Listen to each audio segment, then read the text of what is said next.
Alors il y a un personnage, Joseph, ce matin, qui a une pression, et on a vu d'ailleurs, elle est passée pas loin, c'est Clarisse Agbenienou, qui est la Teddy femme du judo français, qui est une femme remarquable, considérable, mais qui a failli craquer ce matin d'ailleurs. Elle est passée effectivement au golden score après plus de 2 minutes. C'est quoi le golden score? Il faut le rappeler à ceux qui connaissent pas. C'est quand effectivement il y a égalité, qu'il y a 0-0 ou match nul, en tout cas à la fin du temps réglementaire, il y a un golden score chez les judokas. Le premier qui marque un point sur une prise ou des cartons accumulés, voilà, remporte le combat. Mais on va en parler avec quelqu'un qui s'y connaît encore mieux que moi. C'est Frédéric Jossinet, médaillé d'argent olympique, vice-président de la Fédération française de judo. Bonjour.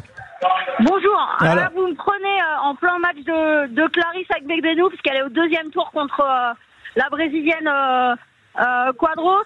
En plus, je suis à la fan zone du judo. Incroyable, c'est pour ça qu'il y a une ambiance incroyable. Il y a une ambiance de malade ici. C'est vraiment extraordinaire. Il y a beaucoup de supporters. En fait, il y a juste la famille du judo. Donc, et comment ça se passe pour Clarisse alors? Comment ça se passe, Frédéric Jossinet, pour Clarisse là? Bah écoutez, donc là, je suis en train d'écouter les commentaires de Frédéric Lecanu et Lucie Descosses sur Eurosport. Je suis moi-même consultante sur Eurosport, sauf aujourd'hui, voilà. C'est pour ça qu'on a la chance de vous avoir. Exactement. Et écoutez, il y a une petite minute de passé. Quadros, la brésilienne, c'est, on va dire, pas extraordinaire, mais elle a du métier. Elle est sur le circuit depuis très très longtemps. C'est une fille qui a été performante et médaillée de bronze à Rio, mais en moins de 57 kilos. Donc voilà, c'est largement, évidemment, comme toutes les autres, j'allais vous dire, à la portée de Clarisse. Maintenant, il n'y a plus qu'à. Clarisse, elle croise bien, elle est appliquée.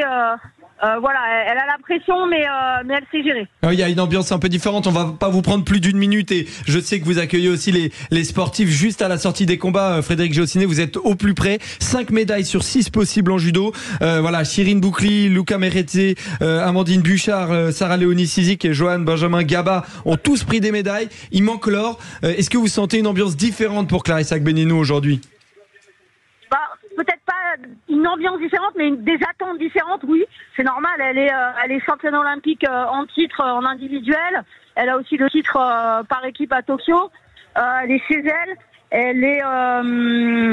on va pas revenir sur sur son histoire, mais incroyable, elle a sa fille Athéna, 2 ans, qui est avec elle. Exactement, elle est en mission aujourd'hui.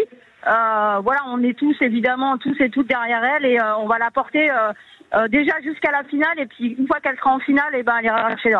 Oui, merci Frédéric Jossinet. On sent quand même que évidemment les Français sont là et supportent, enfin en tout cas le public supporte les Bleus dans le judo, mais c'est déjà une belle performance. Dernière question, très court, mais Frédéric Jossinet, vous êtes médaillé d'argent olympique, vice-présidente de la Fédération française de judo.